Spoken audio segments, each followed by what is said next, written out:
Hi, my name's Annalie Dokas, and this is my reflection vlog for World Cultures Online. In the first unit, we have learned the social construct of identity, power and privilege, elements of culture, and theoretical perspectives.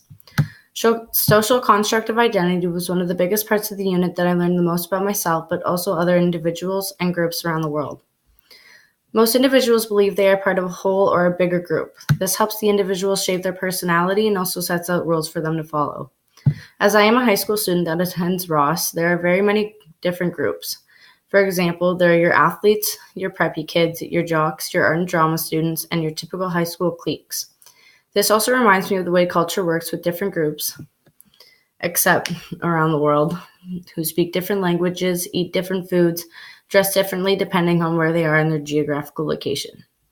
These are also known as our material traits, such as food, clothes, and shelter, and our behavioral traits such as politics and economics, mental traits, which are science and religion and philosophy, etc.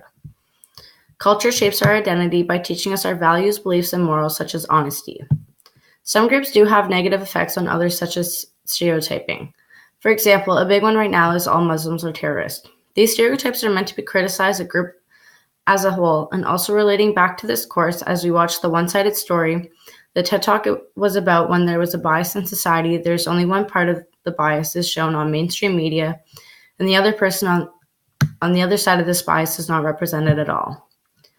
This also leads into power and privilege, which also connects to stereotypes, which some people are born into these situations, which they can't help. But for example, the invisible knapsack, I feel that throughout the media of the white privilege is often taken too far of its actual definition.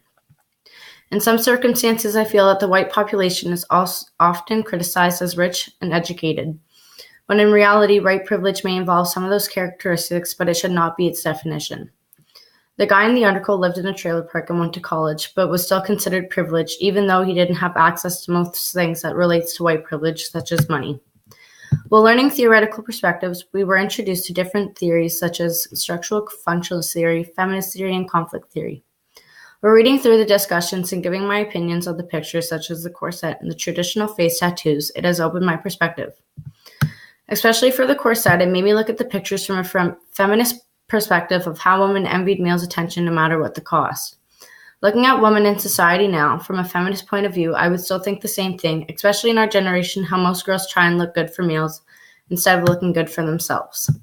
Also, I would look at the women in society in a conflict theory perspective as women are fighting for equal rights. In conclusion, throughout the Unit 1 of this course, I've gained more knowledge of culture and the impact it has on our society for the good and the bad. Culture makes it easier for us to group together and share the same mental and behavioral traits as well as express who we are as individuals. With lack of understanding from cultures around the world, it can create a large amount of stereotypes, misrepresentation, and lack of voices that we need to be hearing.